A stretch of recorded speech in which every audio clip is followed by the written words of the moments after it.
Hi YouTube, UK Lockpicker back with another video, and this is going to be like a little journey because I have no idea or I've got no skills. I've got an idea how these works because I'm a carpenter by trade, so we were learnt how to take these apart and put them back together in college, but as far as picking them, my experience is nil point. So yesterday I met up with a locksmith who lives in my area, and he was kind enough not only to give us a box full of locks and a picking gun, an electric picking gun, but he also gave us some homemade picking wires, which couples up nicely to this tool that I made about 10 years ago, rough and ready. Pick Wizard back in the day. He was really good with these locks, and he was kind enough to send us the full dimensions for this actual pick, so it's an exact replica. Well, this part is. So I span that on the lathe, I ground it out, and I just didn't finish it really, but it works.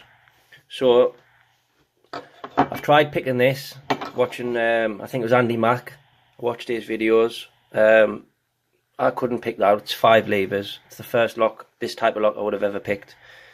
So what I've did is, I thought it would be a good idea to show you what I'm doing to learn, for anyone else who wants to learn. Basically, I've took the plate off.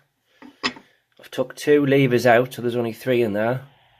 And then I can show you how this actually works inside. I'm sure there's loads of videos like this, but I don't know, it's part of the journey, innit? So put that in there like that. Some people will put the pick wire in straight away, then turn it. But I've decided just to turn it, which will then hit the lock mechanism to throw the bolt. So tension's put on, and it's just to show you which way, what it looks like inside, because I've got no perspex, but it's going to be a bit awkward like, but basically tension the lock, and is that going to be a rubbish angle? I think it is, isn't it? See if I can bend it down here, and bend it like Beckham. There you go.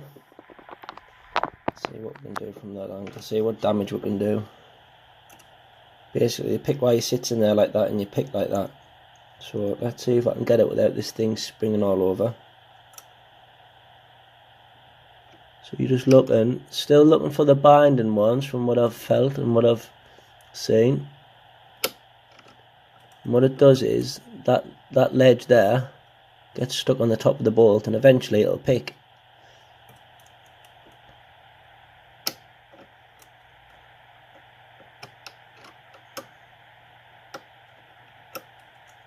I've got quite a bit of tension on here. I don't know how much tension you're meant to have on them, but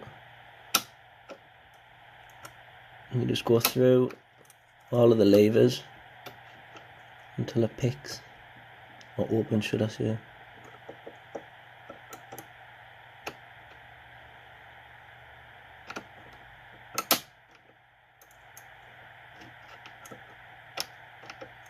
And this is still challenging, even though I can see in the lock.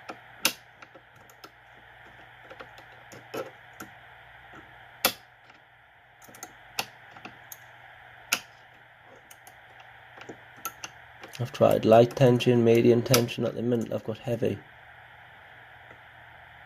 I think this is the last one. It's on its last legs. A couple of touches. There you are. Oh well, it was open. But you get the idea. Once it's picked, all of these levers inside of there will line up with this part here. So if you just look at it now, take that out now. All of these will line up like that. If I can get it right. Actually, I'm going to need that in now. And then that pass through there. Now the other parts, from what I've read and what I've saw, these are false gates, so you'll pick it when that's through there. You'll get stuck up there, and then obviously that bolt will not be able to pass through. So anyway, I hope this helps anyone who's looking to get into it. I've been picking locks a long time, but I've never picked locks like this, and this is the way I'm learning myself, so hopefully I'll keep on adding a lever and a lever until I can pick a 5 lever. So if you've liked the video, it's a little insight, please like it, and subscribe, and feel free to leave your comments. It's always nice to hear what people's thoughts are. So thanks again.